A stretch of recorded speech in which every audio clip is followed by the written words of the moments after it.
ओम शांति। ओम शांति। ओम शांति। 4/4/25 प्रातः मुरली। ओम शांति। बाप दादा मधुबन। मीठे बच्चे, अभी तुम पुरुषोत्तम बनने का पुरुषार्थ करते हो। पुरुषोत्तम हैं देवताएं, क्योंकि वह है पावन। तुम पावन बन रहे हो। प्रश्न है, बेहद के बाप ने तुम बच्चों को शरण क्यों दी है? उत्तर है, क्योंकि हम सब रिफ्यूज के डिब्बे में पड़े हुए थे। रिफ्यूज मतलब कीचड़े के डब्बे में पड़े हुए थे। बाप हमें कीचड़े के डब्बे से निकाल गुलगुल बनाते हैं। आसुरी गुण वालों को दैवी गुणवान बनाते हैं। ड्रामा अनुसार बाप ने आकर हमें कीचड़े से निकाल एडॉप्ट कर अपना बनाया है। गीत है, यह कौन आया आज सवेरे सवेरे। ओम शांति।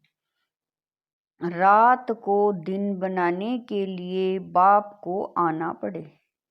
अभी तुम बच्चे जानते हो कि बाप आया हुआ है। पहले हम शूद्र वर्ण के थे, शूद्र बुद्धि थे। वर्णों वाला चित्र भी समझाने के लिए बहुत अच्छा है। बच्चे जानते हैं हम इन वर्णों में कैसे चक्र लगाते हैं। अभी हमको परम पिता परमात्मा ने शूद्र से ब्राह्मण बनाया है।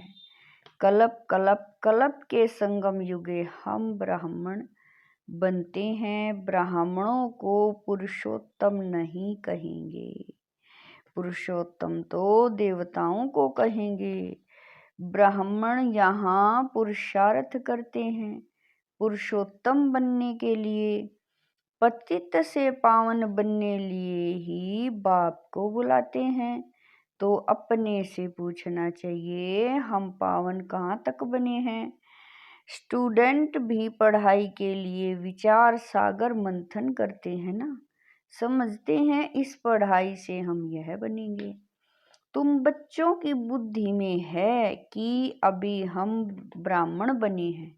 देवता बनने के लिए यह है अमूल्य जीवन, क्योंकि तुम ईश्वरीय संतान हो।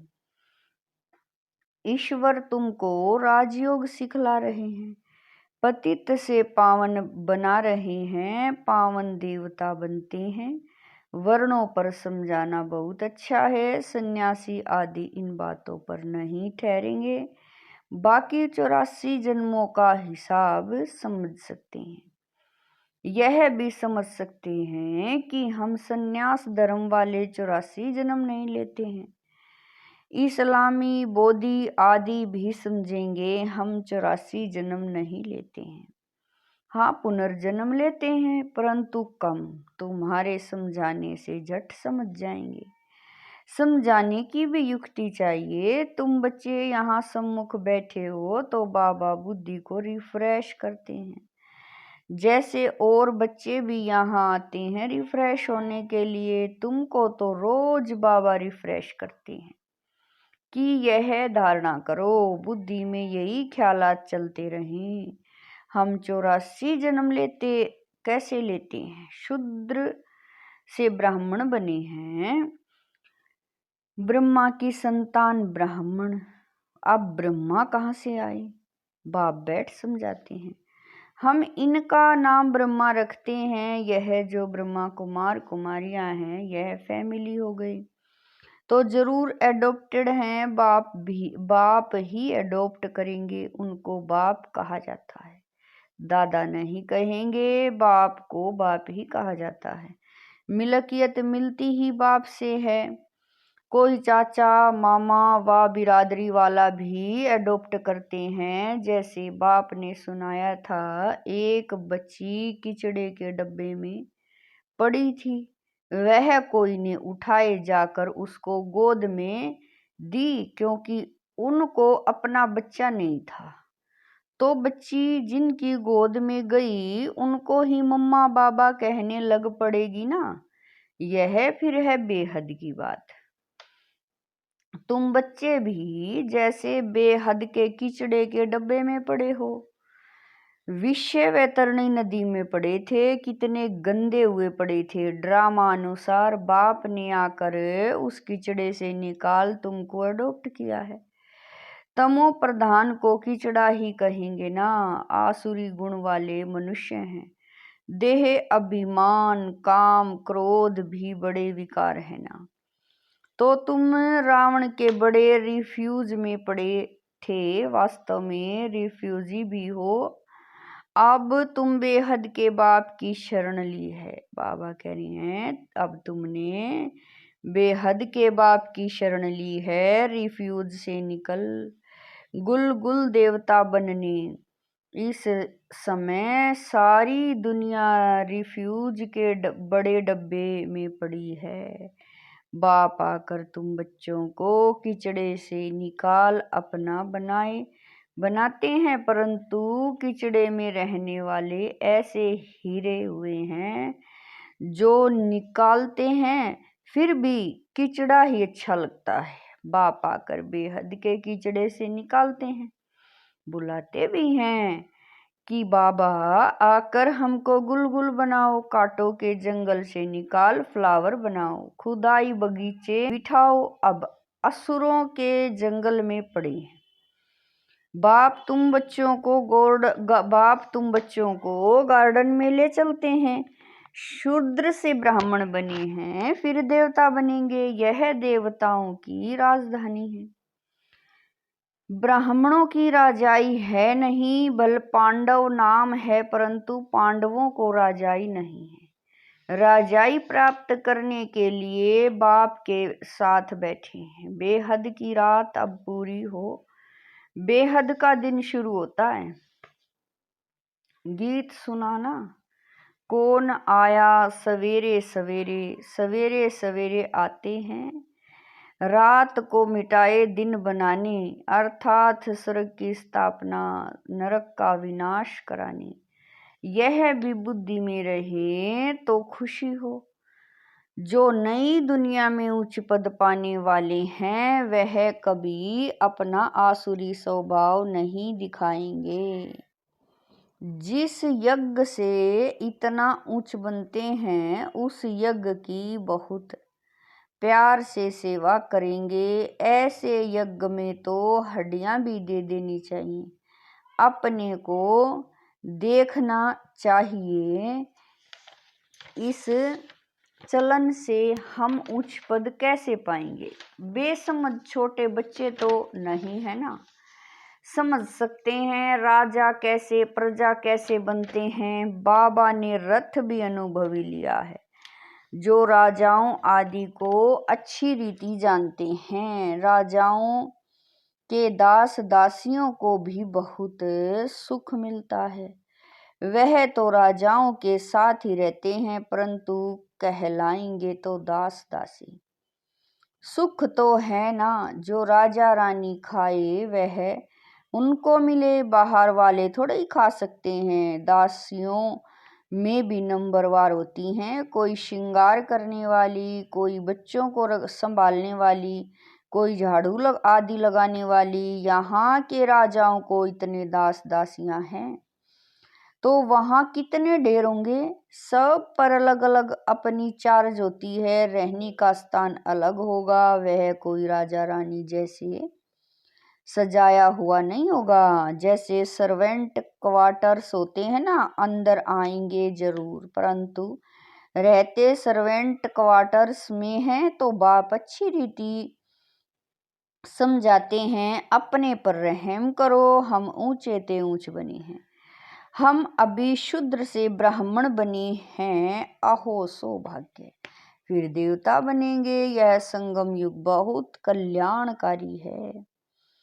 तुम्हारी हर बात में कल्याण भरा हुआ है। भंडारे में भी योग में रह भोजन बनाए तो बहुतों का कल्याण भरा हुआ है। श्रीनाथ द्वारे में भोजन बनाते हैं, बिल्कुल ही साइलेंस में। श्रीनाथ ही याद रहता है, भक्त अपनी भक्ति में बहुत मस्त रहते हैं, तुमको फिर ज्ञान में मस्त रहना चाहिए। श्री कृष्ण की ऐसी भक्ति होती है, बात मत पूछो। वृंदावन में 2 बच्चियां हैं, पूरी भगतनी हैं, कहती हैं बस हम यहाँ ही रहेंगी, यहाँ ही शरीर छोड़ेंगे श्री कृष्ण की याद में। उनको बहुत कहते हैं अच्छे मकान में चल कर रहो, ज्ञान लो, बोलती हैं हम तो यहाँ ही रहेंगी, तो उसको कहेंगे भक्त शिरोमणि। श्री कृष्ण पर कितना न्यौछावर जाते हैं, अभी तुमको बाप पर न्यौछावर होना है। पहले पहले शुरू में शिव बाबा पर कितने न्यौछावर हुए, ढेर के ढेर आए। जब इंडिया में आए तो बहुतों को अपना घर बार याद पड़ने लगा, कितने चले गए। ग्रहचारी तो बहुतों पर आती है ना, कभी कैसी दशा कभी कैसी दशा बैठती है। बाबा ने समझाया है, कोई भी आते हैं तो बोलो कहाँ आए हो, बाहर में बॉर्डर देखा, ब्रह्मा कुमार कुमारियां, यह तो परिवार है ना। एक है निराकार परम पिता परमात्मा, दूसरा फिर प्रजापिता ब्रह्मा भी गाया हुआ है, यह सब उनके बच्चे हैं। दादा है शिव बाबा, वर्षा उनसे मिलता है, वह राय देते हैं मुझे याद करो तो तुम पतित से पावन बन जाएंगे। कल पहले भी ऐसी राय दी थी, कितनी ऊंची पढ़ाई है, यह भी तुम्हारी बुद्धि में है। हम बाप से वर्षा ले रहे हैं, तुम बच्चे मनुष्य से देवता बनने की पढ़ाई पढ़ रहे हो, तुम्हें जरूर दैवी गुण धारण करनी है। तुम्हारा खान पान बोल चाल कितना रॉयल होना चाहिए, देवताएं कितना थोड़ा खाते हैं, ऊन में कोई लालच थोड़ा ही रहती है। 36 प्रकार के भोजन बनते हैं, खाते कितना थोड़ा है। खान पान की लालच रखना, इसको भी आसुरी चलन कहा जाता है। दैवी गुण धारण करने हैं तो खान पान बड़ा शुद्ध और साधारण होना चाहिए, परंतु माया ऐसी है जो एकदम पत्थर बुद्धि बना देती है, तो फिर पद भी ऐसा मिलेगा। बाप कहते हैं अपना कल्याण करने के लिए दैवी गुण धारण करो, अच्छी रीति पढ़ेंगे पढ़ाएंगे तो तुमको ही इजाफा मिलेगा। बाप नहीं देते हैं, तुम अपने पुरुषार्थ से पाते हो, अपने को देखना चाहिए कहाँ तक हम सर्विस करते हैं, हम क्या बनेंगे। इस समय शरीर छूट जाए तो क्या मिलेगा। बाबा से कोई पूछे तो बाबा झट बता दें कि इस एक्टिविटी से समझा जाता है यह फलाना पद पाएंगे। पुरुषार्थ ही नहीं करते तो कल्प कल्पांतर के लिए अपने को घाटा डालते हैं। अच्छी सर्विस करने वाले जरूर अच्छा पद पाएंगे, अंदर में मालूम रहता है यह दास दासी जाकर बनेंगे, बाहर से यह कह नहीं सकते। स्कूल में भी स्टूडेंट समझते हैं हम सीनियर बनेंगे व जूनियर, यहाँ भी ऐसे हैं, सीनियर जो होंगे वह राजा रानी बनेंगे, जूनियर कम पद पाएंगे। साहूकारों में भी सीनियर और जूनियर होंगे, दास दासियों में भी सीनियर और जूनियर होंगे। सीनियर वालों का दर्जा ऊंच होता है। झाड़ू लगाने वाली दासी को कभी अंदर महल में आने का हुक्म नहीं रहता। इन सब बातों को तुम बच्चे अच्छी रीति समझ सकते हो, पिछाड़ी में और भी समझते जाएंगे। ऊंच बनाने वालों का फिर रिगार्ड भी रखना होता है। देखो कुमार का है वह सीनियर है तो रिगार्ड रखना चाहिए। बाप बच्चों का ध्यान खिंचवाते हैं, जो बच्चे मारती हैं उनका रिगार्ड रखो, रिगार्ड नहीं रखते तो अपने ऊपर पाप का बोझा चढ़ाते हैं।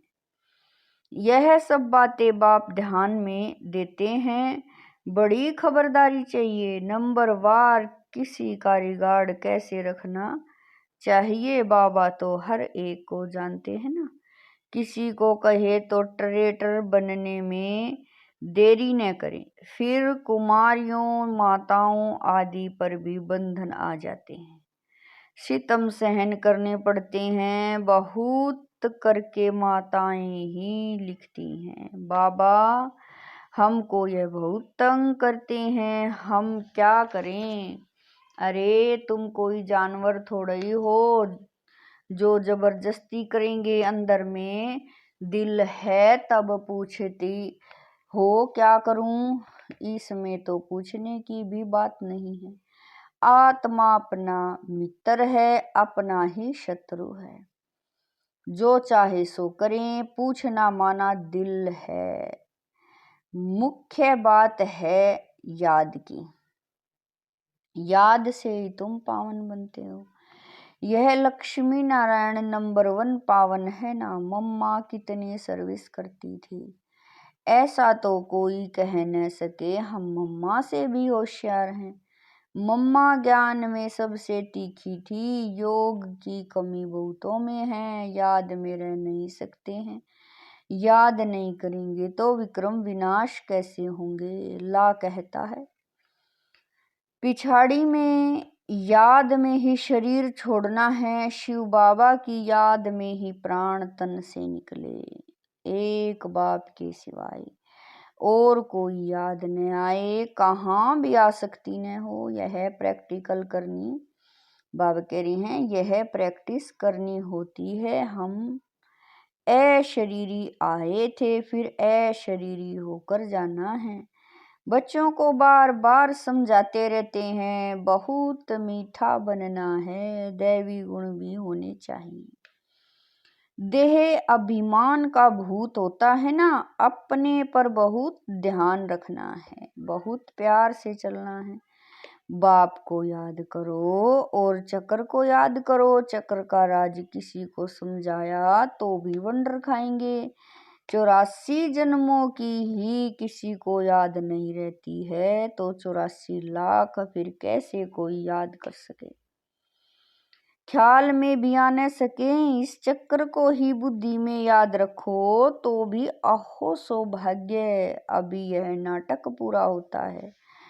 पुरानी दुनिया से वैराग्य होना चाहिए। बुद्धि योग शांति धाम सुख धाम में रहे। गीता में भी है मन मना भव। कोई भी गीता पाठी मन मना भव का अर्थ नहीं जानते हैं। तुम बच्चे जानते हो। भगवान वाच देह के सभी संबंध छोड़ अपने को आत्मा समझो। किसने कहा? स्वयं बाप ने। कोई फिर कहते हम तो शास्त्रों को ही मानते हैं। भले भगवान आए तो भी नहीं मानेंगे, बरोबर शास्त्र पढ़ते रहते हैं। भगवान आए हैं, राजयोग सिखला रहे हैं, स्थापना हो रही है, यह शास्त्र आदि सब हैं ही भक्ति मार्ग की। भगवान का निश्चय हो तो वर्षा लेने लग पड़े, फिर भक्ति भी उड़ जाए, परंतु जब निश्चय हो ना। अच्छा, मीठे मीठे स्किल दे बच्चों प्रति माता पिता बाप दादा का याद प्यार और गुड मॉर्निंग। रूहानी बाप की रूहानी बच्चों को नमस्ते। हम रूहानी बच्चों की रूहानी माता पिता बाप दादा को दिलवा जान शिकवा प्रेम से याद प्यार गुड मॉर्निंग नमस्ते ओम शांति। मेरे बाबा मीठे बाबा प्यारे बाबा, लाख लाख शुक्रिया मेरे बाबा। धारणा के लिए मुख्य सार है। नंबर 1, देवता बनने के लिए बहुत रॉयल संस्कार धारण करने हैं। खान पान बहुत शुद्ध और साधारण रखना है। लालच नहीं करनी है। अपना कल्याण करने के लिए दैवी गुण धारण करने हैं। नंबर 2, अपने ऊपर ध्यान रखते सब के साथ बहुत प्यार से चलना है। अपने से जो सीनियर है उनका रिगार्ड जरूर रखना है। बहुत बहुत मीठा बनना है, देह अभिमान में नहीं आना है। वरदान है बीती हुई बातों को रहम दिल बन समाने वाले, शुभ चिंतक भवै। वरदान है बीती हुई बातों को रहम दिल बन समाने वाले, शुभ चिंतक भवै। यदि किसी की बीती हुई कमजोरी की बातें कोई सुनाए तो शुभ भावना से किनारा कर लो।